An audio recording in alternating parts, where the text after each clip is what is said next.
Di, paano anya yan? Parang mawawasak na anya yung Unity Mr. Maravillas. Nagkakalamat anya. Matagal na po na may lamat.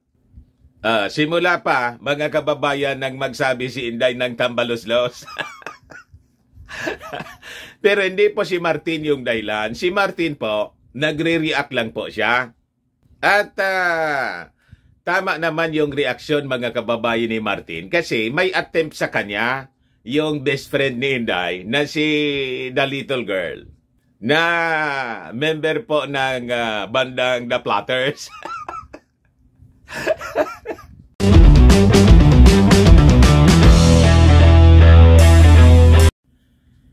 Sabi mga kababayan ni Speaker Martin Romualdez sa pagtatantrum ni Inday sa confidential funds. Tantrum talaga niya, Mr. Maravillas. Tantrum.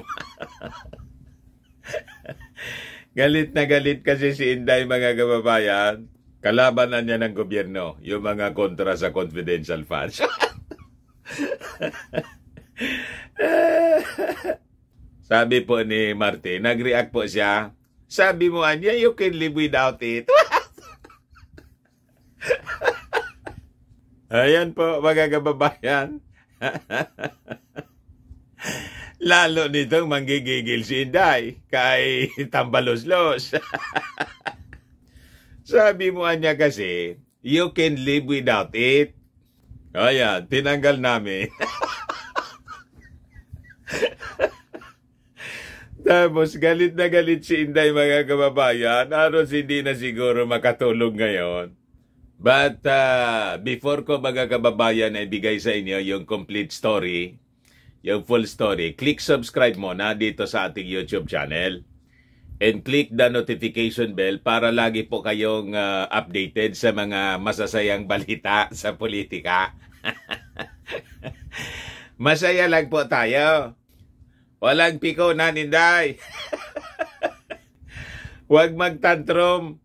Like and share na rin po ninyo ng ating video para maraming makapanood na DDS. Di ba?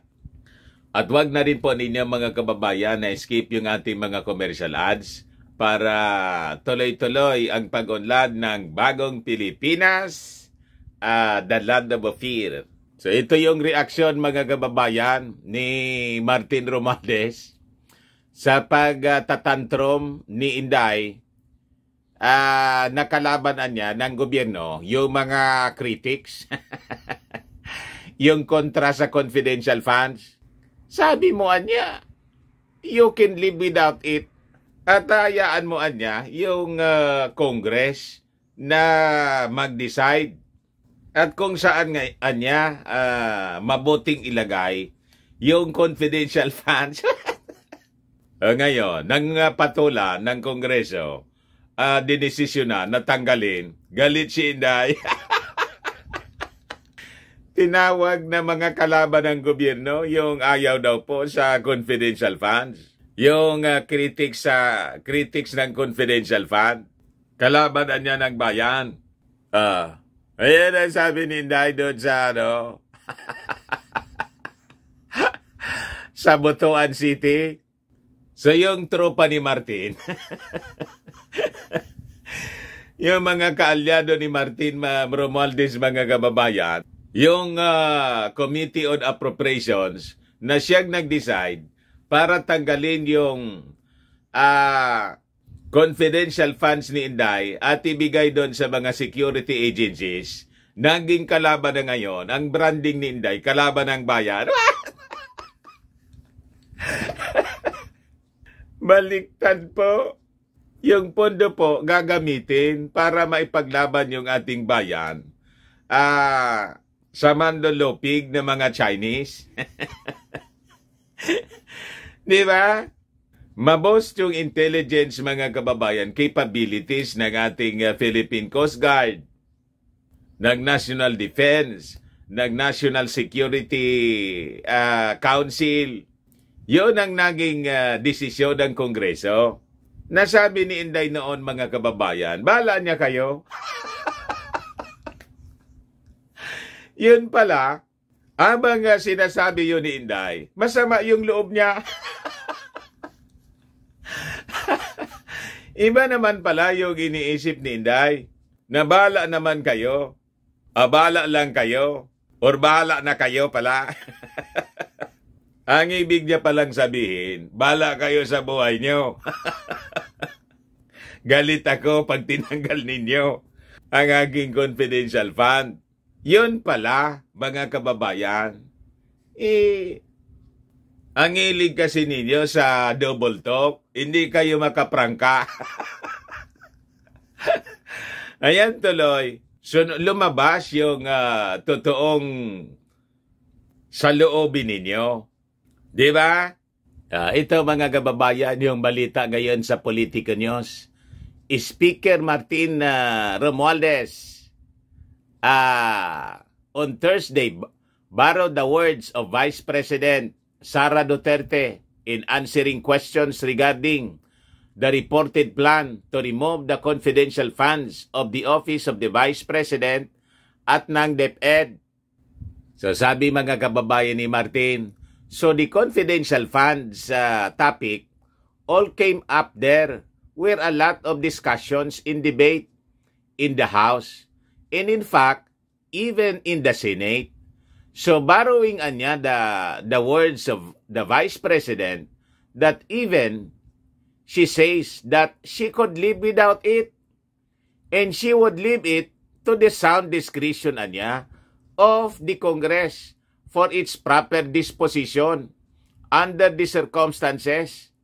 We felt that it would best be realigned to the agencies and the departments and into the areas anya where you just mentioned that would be a priority, sabi ni Martin Romualdez. Madaling sabi, mga kababayan, sabi ni Martin, ikaw anya yung nagsabi na bala na kami. Bala na kami kung ano ang gagawin namin. You will leave it to our discretion kung saan mabuting ilagay yung confidential funds. So yun, ginawa namin yung sinabi mo.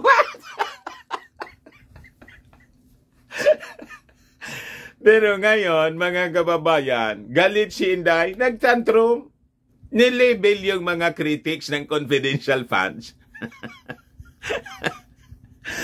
Nakalaban ng bayan, sudamay, pati si Martin.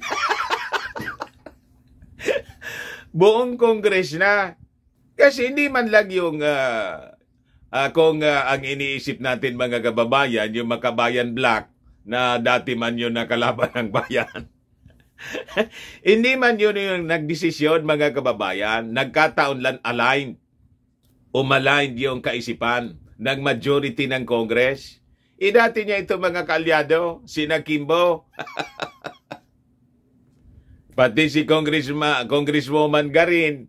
O ayun mga kababayan, biglang tinanggal yung confidential funds ni Inday. Ayun, biglang umusok yung Vice President. Umatake. What? So ibig sabihin mga kababayan, habang sinasabi ni Inday na bahala kayo, hindi man pala yun ang totoong saloobin niya.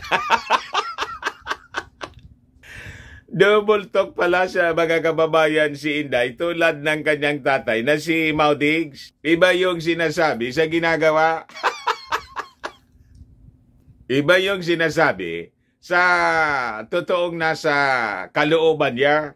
Sabi rito, Romualdez also noted that the small committee created by the House of Representatives is currently reviewing the confidential funds of all civilian agencies. Paano yan? Parang mawawasak na yung unity Mr. Maravillas. Nagkakalamat niya. Matagal na po. Na may lamat. Simula pa, mga kababayan, nang magsabi si Inday ng tambalos-los. Pero hindi po si Martin yung dahilan. Si Martin po, nagre-react lang po siya. At tama naman yung reaksyon mga kababayan ni Martin kasi may attempt sa kanya yung best friend ni Inday na si The Little Girl na member po ng bandang The Platters.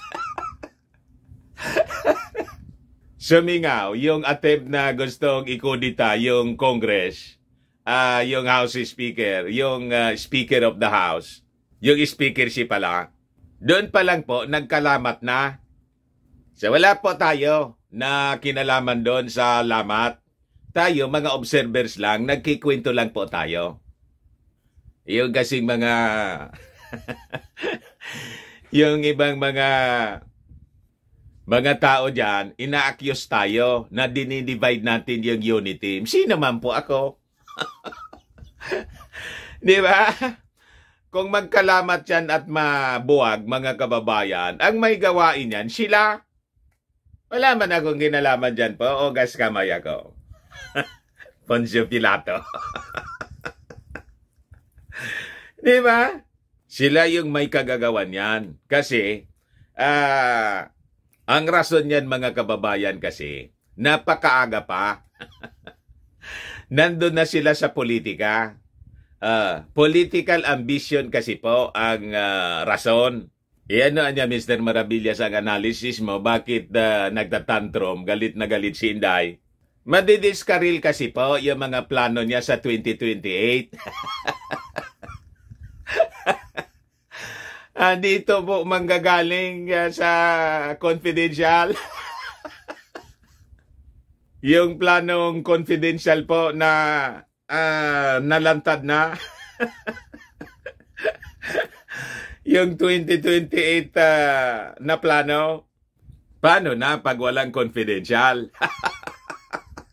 So sabi ni Martin, now we are even reviewing anya that perhaps the CIF or the confidential funds, confidential intelligence funds of other civilian agencies have to be reviewed and should be properly scrutinized to see how they can be better deployed to the proper agencies tulad anya ng DND, yung Department of National Defense, or the agencies anya tulad ng National Security Advisor, NICA, the National Intelligence Coordinating Agency, or agencies like the Coast Guard when it comes to matters of the West Philippine Sea.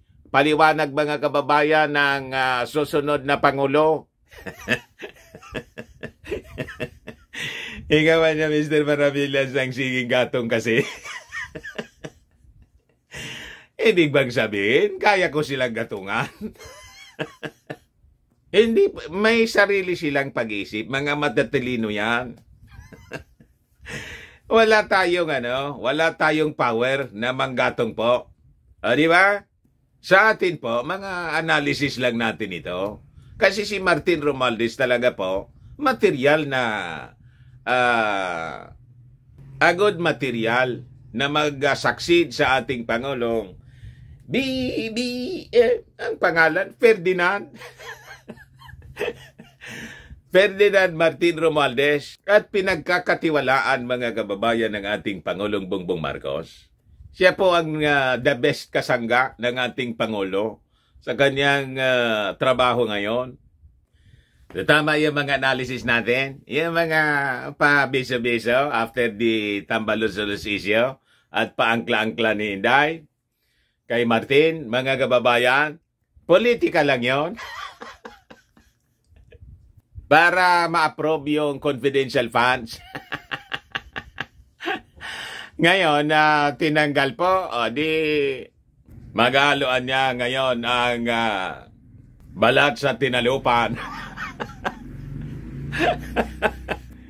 Inday is declaring war. Di ba? Matindi yung atake po ni Inday. Naging mga kalaban na ng bayan. Kalaban ng bayan, Duterte Blast, critics of confidential funds. Ayan yung mensahe ni Inday. Makinigan niya kayo sa lahat ng sinasabi sa palibot ninyo at tandaan ninyo, kung sino man kumukontra sa confidential funds ay kumukontra sa kapayapaan. Kung sino ang kumukontra sa kapayapaan ay kalaban ng bayan. Ito, mga kababayan, ang tinutumbok niya dito, yung Makabayan Black na unang kontra ng kontra na gustong ipatanggal. Siyempre, damay ngayon yung buong Kongreso kasi yung nagdesisyon na, yung leadership na ng Congress sa pangunguna siyempre ni Speaker Martin Romualdez, nasabi ni Edsel Lagman, wala man anyang nangyayari dyan sa Kongreso na walang basbas ng leadership referring to Martin Romualdez. So, madaling sabi, dito sa atake po ni Inday, hindi lang ito mga kababayan patama doon sa Makabayan Black. Kasi yung Makabayan Black po na unang kumontra sa kanyang confidential funds, minority man lang po yon. Kung magbobotohan po, talo. So, ibig sabihin, kahit gustuhin kontrahin na Makabayan Black, hindi man mangyayaring matatanggal yung confidential funds. Ibig lang bumaliktad yung ibang congressmen, not belonging anymore to the Makabayan Black. Yung dati niyang mga kapartido sa sa lakas, at yung majority coalition mga kababayan, yung nagdesisyon na tanggalin yung confidential funds ni Inday. So with the statement of Inday, so kasama yon sa kalaban ng bayan na ngayon. What? Di ba? Kung susundan mo yung logic, mga kababayan ni Inday, dinamay na niya lahat. Yan sabi po ni Inday. She warned that those who seek to compromise the security and development of the nation jeopardize the very fabric of our society and hinder our progress. Paano compromise di security ng ating bansa na ibibigay nga po yung intelligence funds doon sa national security? O di ba? Ibibigay sa Coast Guard, ibibigay sa NICA, ibibigay sa National Defense, ibibigay sa Armed Forces, all in charge of the national security, na sila yung may mandato, mga kababayan. Hindi man po yung OBP, Office of the Vice President, at yung DepEd, yung may mandato sa national security. Doon pa lang mga kababayan, basag na yung sinasabi ni Inday. Baseless po yung base ng argumento ni Inday. Kaya sabi po ni Martin Romualdez, wala man anyang personal dyan. Nothing personal. Yan po, Romualdez, realignment of BP Sara's confidential funds, nothing personal. Pinersonal ni Inday. Kasi siguro may personal siyang motibo kung bakit gustong-gusto niya yung confidential funds. Unang-una, nasanay siya kasi, mga kababayan, bilyon-bilyon yung kanyang confidential funds noong mayor siya. Umabot ng 4 billion. Pagkatapos, alangan naman niya, Vice President ako, tapos Defense Secretary, wala akong confidential funds. Nasarapan kasi po, nag-enjoy masyado si Miss Confidential. So ito yung balita, mga kababayan, sa Daily Tribune. The House of Representatives is stripping Vice President Sara Duterte's multi-million in confidential funds is nothing personal. Speaker Martin Romualdez cleared the air in a late press conference kagabi, saying that the realignment niya of Duterte's 650 million pesos in confidential funds to security and intelligence forces was the right thing and had nothing to do with their previous dispute. Wala niyang kinalaman doon sa hindi namin pagkainintindihan. Yung issue sa Tambaluslo siguro ang minimin, mga kababayan ni Martin Romualdez. We are all for confidential funds. We are all for peace and security. We are in total agreement that the utilization of confidential confidential and intelligence funds is to promote peace and security. Sabi po ni Romualdez, kaya ibinigay nila sa security agencies. Tinanggal sa Office of the Vice President. Kasi wala man po sa trabaho ng Office of the Vice President sa kanang DepEd yung peace and security. Di ba? Yung Vice President, Office of the Vice President, spare tire man lang po yon. Kaya wala man dapat siyang ina-allocate na confidential fund. Siguro pag Pangulo na siya, di magsawa siya. Sa confidential funds, mga kababayan. Isa DepEd naman po, hindi man po yun ang mandato ng DepEd, yung peace and security. Kung may problema, limbawa, na mga infiltration sa DepEd, infiltration, matagal na ang infiltration sa DepEd at saka sa mga universities, ang dapat gawin, mga kababayan ni Inday, is to closely coordinate with the intelligence agencies, sa Armed Forces, sa PNP, sa NICA, na siyang may mandato. At nandun dapat yung intelligence funds kasi sila yung may expertise pagdating sa intelligence gatherings. Di po ba? Bakit kailangan siya yung may hawak ng pundo? Bakit niya nanginginig yung pag milyon-milyon talagang manginginig ka?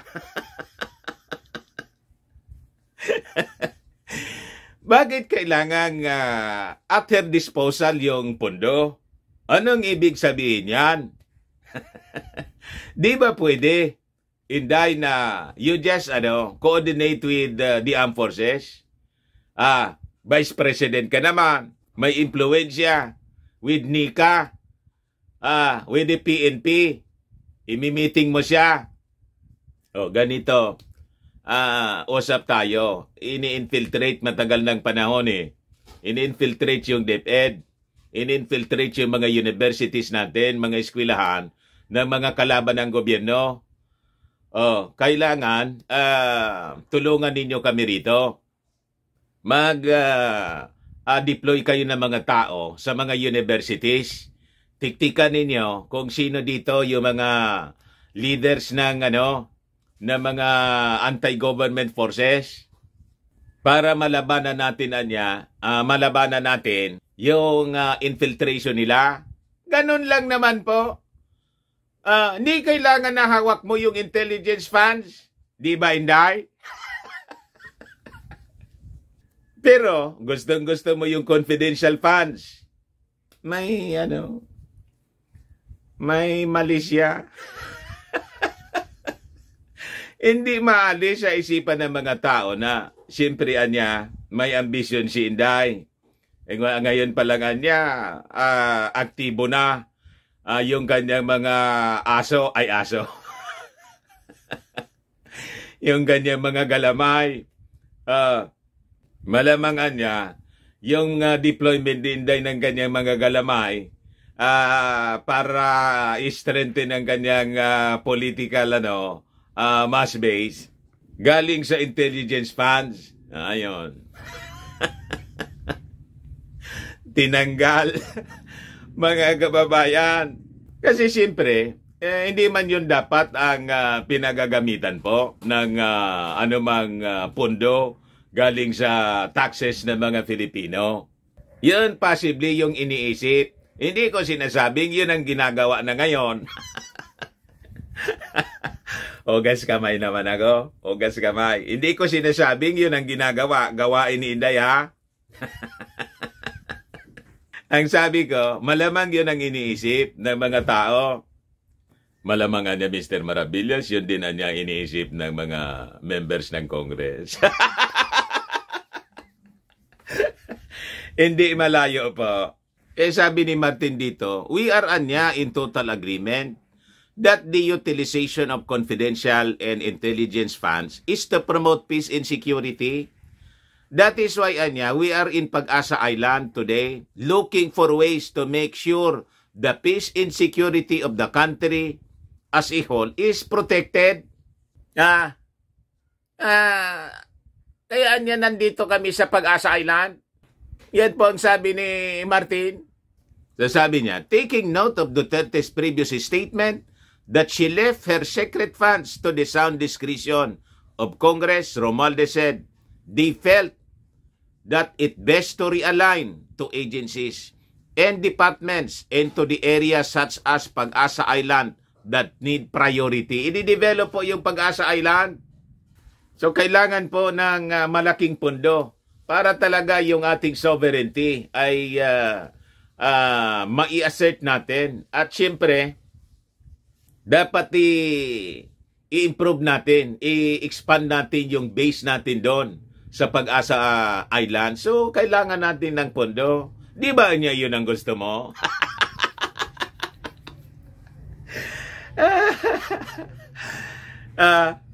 Ibinalik mga kababayan ni Martin Romualdez yung lahat ng mga sinabi ni Inday sa Vice Presidente. Binalik niya sa kanyang sarili.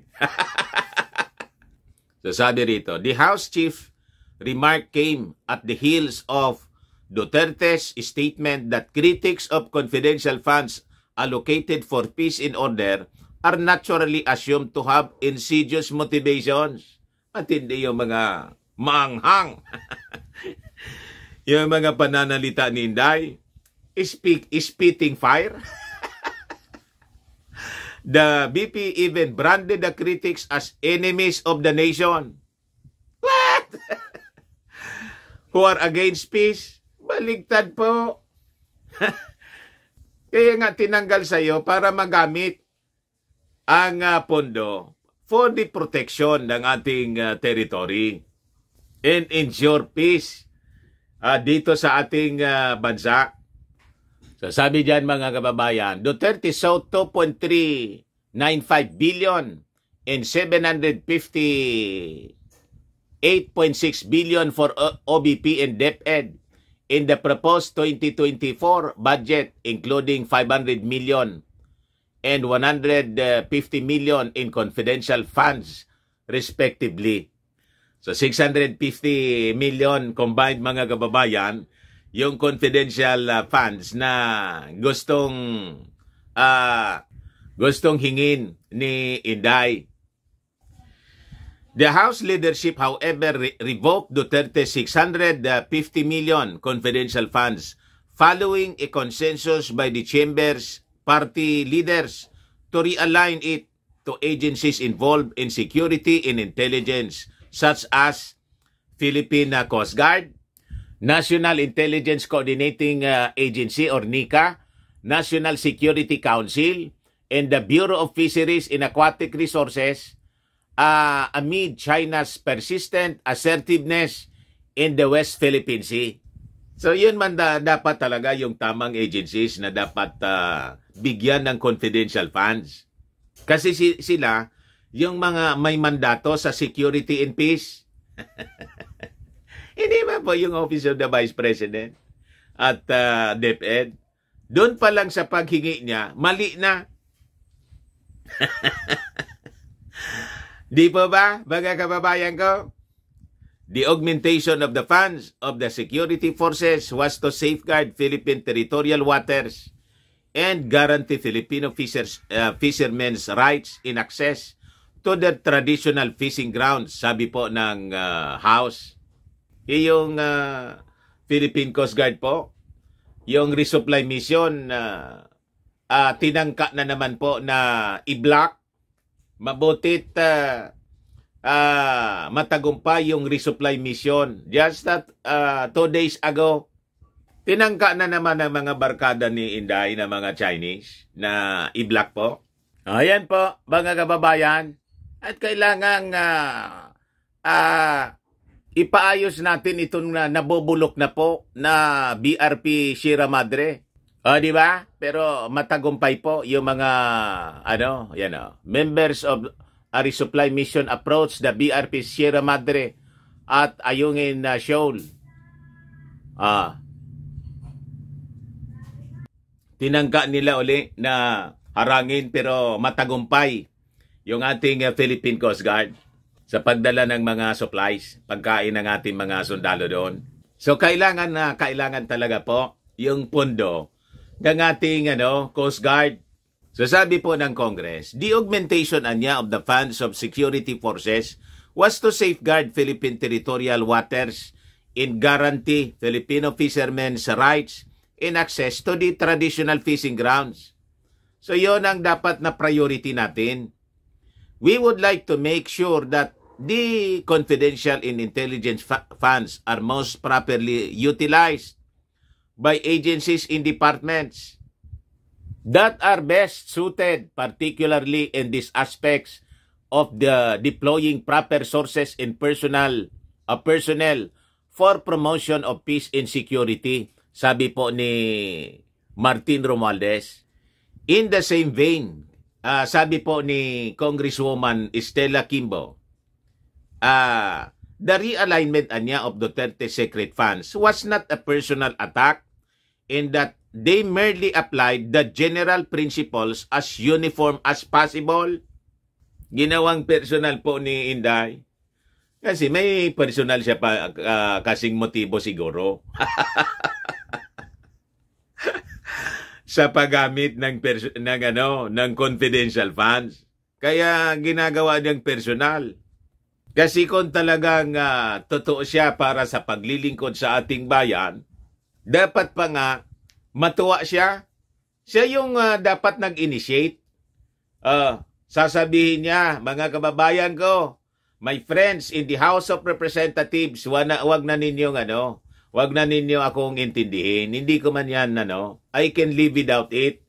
Alam ko naman na marami tayong pangangailangan sa pondo, lalo sa ating national security. So, I am now withdrawing my request. Kala ko, may enough tayo. Pero nakita kong mas kailangan ninyo.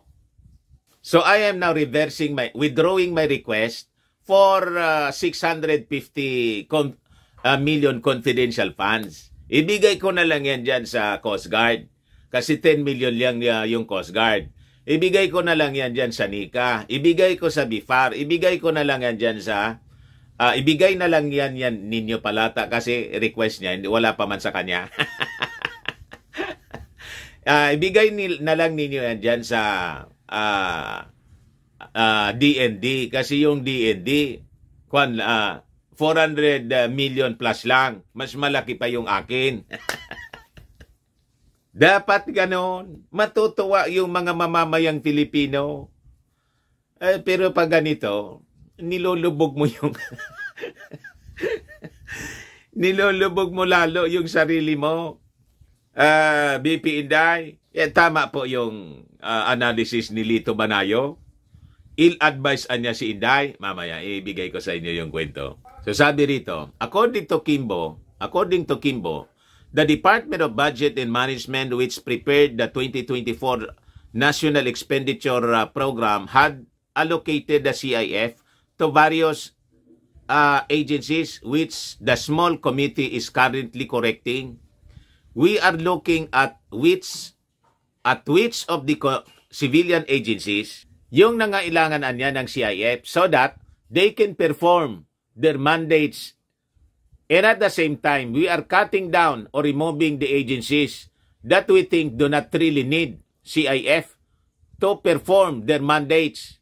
At nakita nila na hindi man kailangan ni Inday ng confidential funds. Unang-una, sinabi ni Inday noon, I can live without it, anya.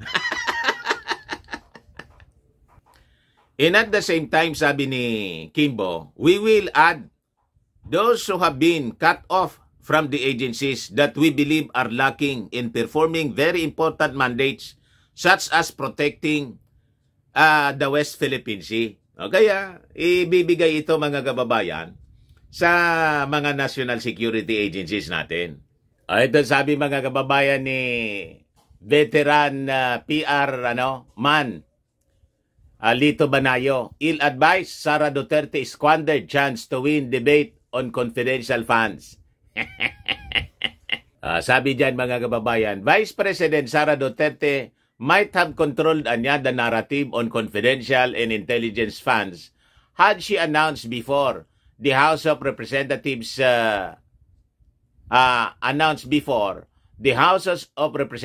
approved the proposed 5.7 trillion national budget that she will forgo the entitlements she sought for 2024.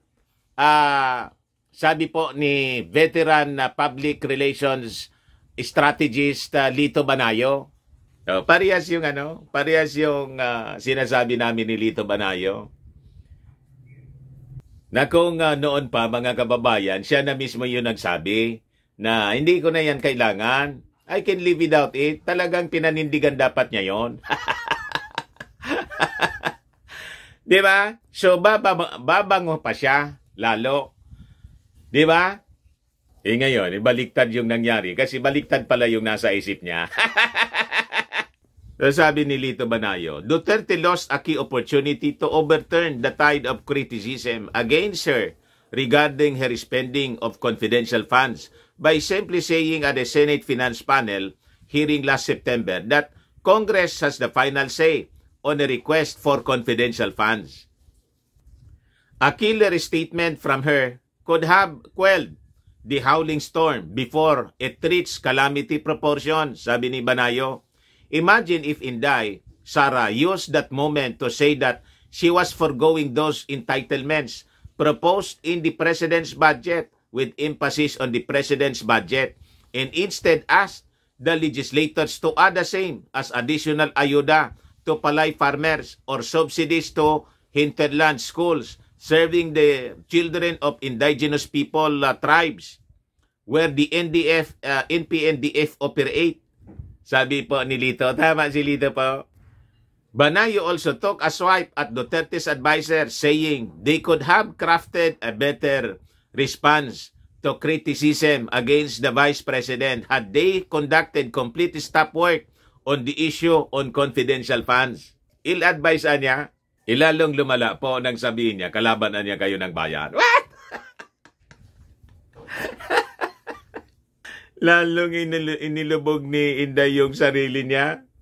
Sabi ni Lito, if she had not lost that Senate moment by naughty nonchalance, she would have achieved both an accepted mea culpa in case closed in one graceful blow.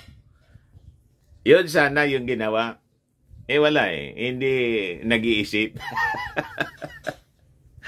Unang-una, pati yung mga mga galamay niya, napakaaga yung galawan sa politika. Yung confidential funds mga kababayan, yun ang ginamit sa pag-establish yata ng mga satellite offices ng Office of the Vice President sa buong bansa. Galawang politika po. Ayan tuloy, natunugan. Ang aga kasi, yung politika, hindi pa nga naayos yung DepEd, ang daming problema. Anyway, yun man lang po, mga kababayan.